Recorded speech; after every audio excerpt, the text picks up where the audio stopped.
Good afternoon, folks. O'Guillory here. I wanted to make a quick video today. It's a nice Saturday afternoon. Weather's perfect.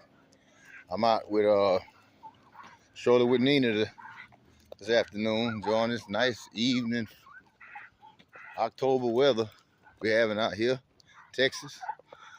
I just thought I'd throw a quick video together. I ain't got on here in a while. Hope everybody's doing okay. I just wanted to make a video about talking a little bit about breeding aspects of these dogs and all the stuff behind breeding and what's going on compared from back then to now. And we'll just start off the video by having a quick disclaimer. Nothing I talk about is meant to offend anyone or violate any animal rights. No dogs are bred, sold, or discussed to promote any illegal activities.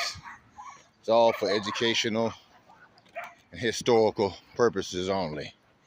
All right, with that being said, got that out of the way. Let's talk a little bit about breeding. I had some questions and things I wanted to discuss when I was asked by a partner of mine about selling puppies and making these breedings off these dogs. Let me just say that Guillory, me, myself, and my group of compadres that been dealing with these dogs for years. When I personally make breedings, I don't do it for the public. I don't breed these dogs for money, to make money off of them.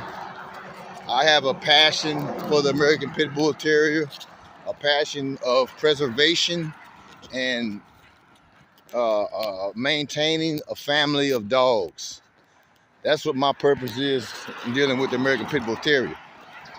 I get great joy and great satisfaction out of putting my line of dogs together and keeping it consistent and working for generation after generation. Okay, so with that being said, let's just get rid of all the hype now about people wanting to breed dogs for money. And I mean, if that's what you want to do, then that's fine. You have the right to do whatever you want with your animals. But Guillory Kennels, I've always had the mind frame of even as a youngster, when I dealt with these dogs, I was in it for the preservation and the building of a line of dogs, and a successful line of dogs, and maintaining that line of dogs. So therefore, when I make breedings, I make them for myself. Basically, to cut through all the bullshit, just get straight down to it. I mean, everybody's opinion doesn't matter when it comes to my yard, my line of dogs. That's why I never really had kennel partners. I always focused on putting together the dogs that I like, that carry the traits that I desire, you know, and pretty much, going from there and selecting individuals that I think that will carry the family legacy and the family lineage on down the line.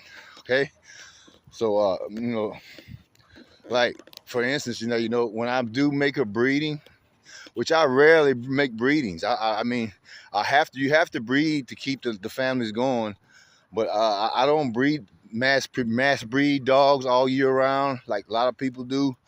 I'm not constantly having puppies on the ground. When I make a breeding, you can best believe your eggshells that those are going to be the dogs that I'm personally selecting and going to keep majority of the litter for myself, to be honest with you.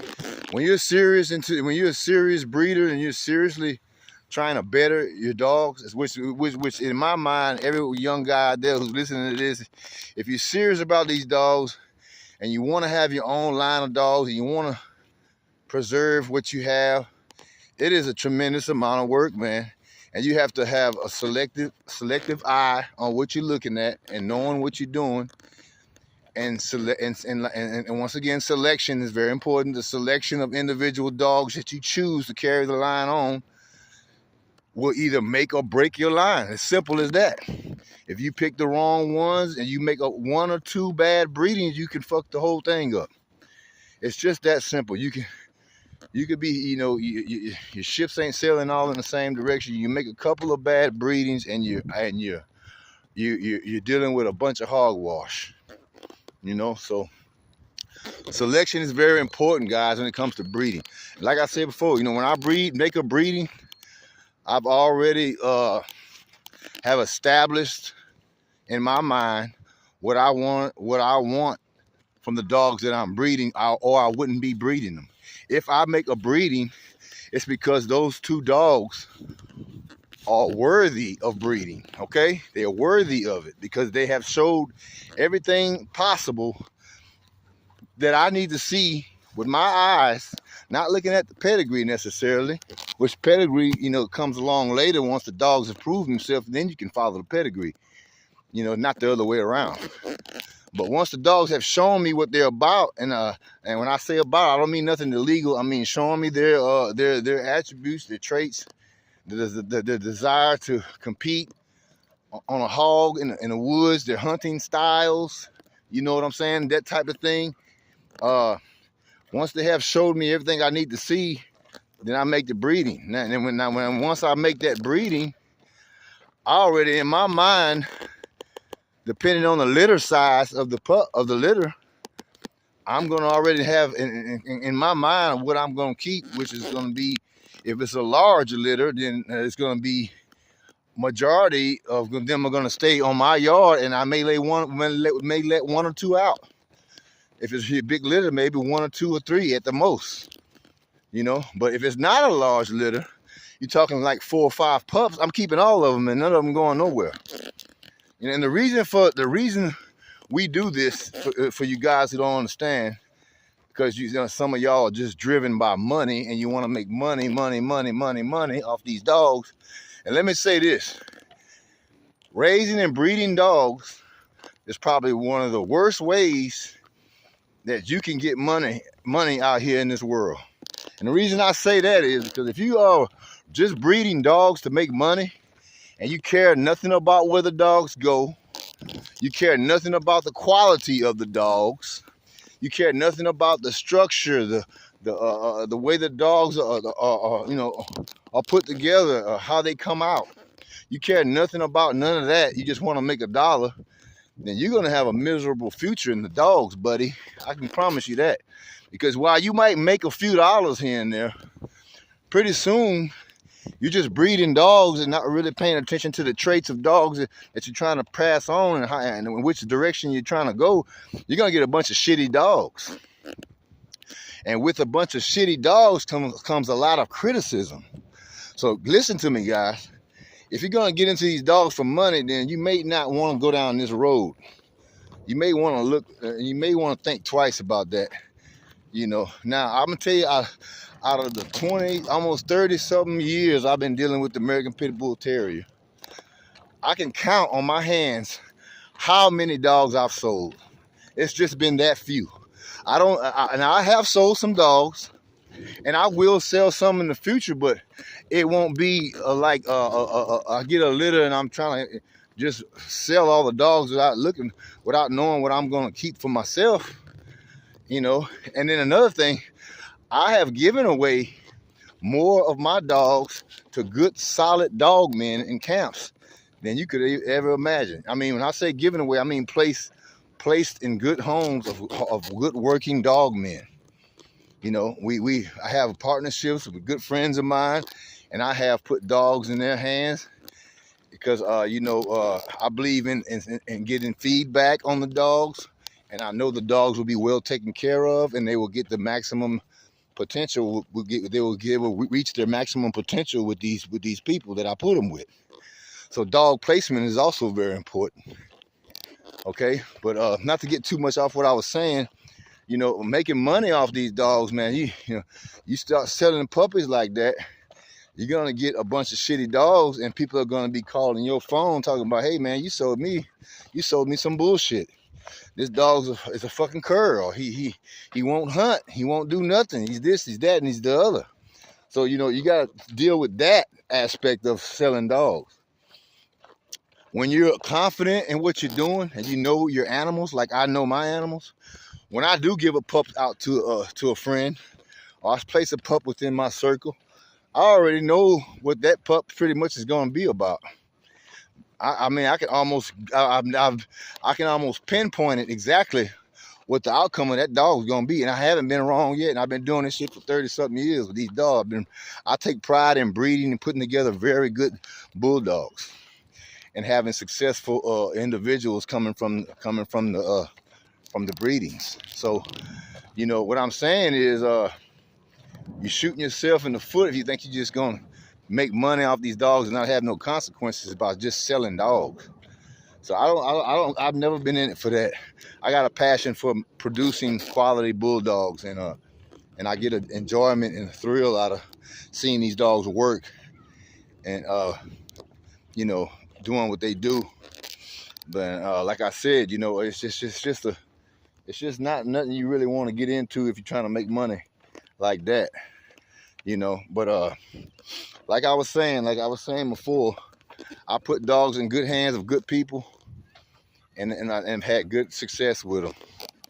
You know, this is not gonna be a long video. I just want to touch on that real quick, because you know, like for instance, this bitch I'm walking right here, there were only 3 pups in her litter, and I lost one to a kennel accident, and I had 2 left. I had her and I had her sister. And her sister got cancer about a year ago, and she passed away, so she's the only one left. And this is one of my breedings right here. And she's right at about almost 6 years old, Nina right here. And I take great pride in her. She's a absolute bulldog, this bitch right here. And she's pushing 6 years old. But anyway, yeah, so guys, just be mindful of that. If you out here just trying to peddle puppies and sell dogs, you know, if that's what you want to do, can't nobody tell you what to do. You can do what you want, but there will be consequences to your reputation and everything else when you just slapping 2 dogs together because of the pedigree, and you're breeding and breeding and breeding, and you're mass producing dogs, and not really understanding what you're doing and which direction you're trying to go. You know, but me personally, Guillory, like I said, I put together some good animals over the years. And if you get a dog from me, you can guarantee, and I'm not gonna say guarantee, but it's a high percentage chance that you're getting the goods, buddy. You're getting the goods, because I have done my research and homework when it comes to me making breedings, and I don't just slap 2 dogs together because they have nice pedigrees, you know. So let's just make that clear. And from that being said, man, y'all just keep your head on a swivel, stay on your pivot out here, and pay attention to what's going on in the dog world, man. There's a lot of foolishness and fuckery and all kind of jealousy and envious type of shit going on in these dogs, man. A lot of it. I see a lot of it now, all on social media, Facebook, YouTube, the podcast shows they got now. Some of that shit's just ridiculous, man. How y'all go back and forth over such petty shit. You know, if everybody would worry about their own dogs and spend that energy that y'all spend talking about the next man and what he doing, spend that energy on your own dog yards, trying to better your own programs, then, you know, everything, it'll be a much better dog community and fraternity, you know. You know, it'll be much better for all of us, you know. Keeping up all the fuckery and the going back and forth, it's just foolishness to me, man, you know. I've always been the type to let my dogs speak for themselves. And let the dogs do the talking. You know, you have nothing to say respectful or nice to the next dog man or to the next man. If you disagree with something he's doing or don't like what he's doing, hey, it's your opinion to feel the way you want to feel, but you can't dictate what another man does on his dog yard, you know, whether it be right or wrong. I like to give good advice to try to help young brothers out, though. And I'm pretty sure I got a lot of them that listen and a lot of them that don't give a shit, you know. But the ones, if I can reach 1 or 2 of them and with a good positive message that could help them out in some kind of way, then that's what it's all about, man. That's what Guillory is all about. I don't mind helping. I could talk dogs from sun up to sundown, because I've been in this shit for so long. It's a part of my life, and I love it. But all right, I'm done ranting. I just had to make this quick video to let y'all know what's going on as far as the breeding aspect of it, what's going on with me right now. And by the way, I just made my last breeding of the year before we kick off 2025. The last breeding of 2024 was done 2 weeks ago, and I'm very, very excited about those. And when they hit the ground, most of them are staying with me, and depending on the litter size, I may let one or two go. You know, but like I said, I don't sell dogs. I don't make breedings for money. I make breedings for my kennel, to betterment and the preservation of my dogs. Okay, you know, and I'm gonna say one more thing before I get off here. It just came to my mind. It's better to, if you don't want to wait on a puppy and you're really trying to hunt these dogs and you want to get a dog that's ready to hunt, you know, look into getting a yearling, a young prospect dog, 13, 14 months old, that's just right at the verge of ready to start hunting. Some of them already hunting at that age. But you know, you skipping through all the time wasting on raising a pup that may not be no good, and purchasing a yearling or getting a yearling will be more beneficial to you, because you can see right what you're dealing with. You know, you can drop that dog in the woods and see how he hunts, and be able to tell what you're looking at and be able to tell what you're dealing with right away. Or at least you'll get a taste of what you're dealing with, because even at 13, 14 months old, they're still puppies. They're yearlings. They're still young dogs. So he may not be at his full potential yet, but you get an idea of what you're working with at that age. So be mindful of that, guys. You guys out there who, you know, running around spending all your money on puppies because you like the pedigrees, and then you raise the pup up and it turns out to be a shit eater, a cursed shit eater, you know, and you spend $1,500, $2,500 on a dog, and then you're disappointed, and then you're hurt, your feelings are hurt, and you're ready to go and cuss out the person you bought the dog from. Say, hey, man, you sold me some shit. But you know, like I said, there's ways around that if you deal with people the right way, and you know who you're getting your dogs from. That's another thing that matters, who you're getting your dogs from, and the history behind the dogs that you're buying, and the parents behind the dogs what you're buying, more than just looking at the pedigree. That has a big factor as well. So like I said, just you guys start looking into getting yearlings, like young dogs that are potential prospects that are ready to hunt. You know, it's better to purchase a prospect that's ready to hunt than to spend all that money on a puppy and you raise him up all that time and he turns out to be not what you're looking for. It's just an option. I mean, it's just an idea. You know, I've done it myself when I was younger. My younger years with the dogs coming up.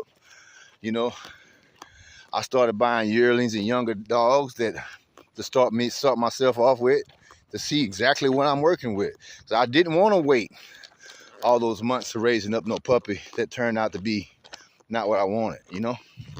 So it's just an idea you guys may want to consider when you go out shopping to buy a bulldog, to purchase a dog. It's just an option you might want to think about. But all right, fellas, I'm gonna get on off of here. Old Guillory, man, you see what I'm doing? I'm out with Nina, keeping her in some kind of shape. I'm gonna get ready to take her out in about a couple of weeks, and we're gonna go out and to a lease out in East Texas and let her run behind some hogs. So I'm trying to get her in a little shape. She's been sitting up for a while, and she's been eating and living a good life. So I'm just trying to get her back in a little bit of shape. I'm hand walking her a little bit, get her lungs back up underneath her. But yeah, Old Guillory, man, y'all have a blessed, wonderful day. I just had to make this quick video. I just wanted to chop it up with y'all on that aspect. And whatever y'all do, y'all keep it true, keep it 100. Always keep your head on a swivel. Stay on your pivot. And until next time, I'll do another video. I'll be hollering back at y'all. Guillory I'm out.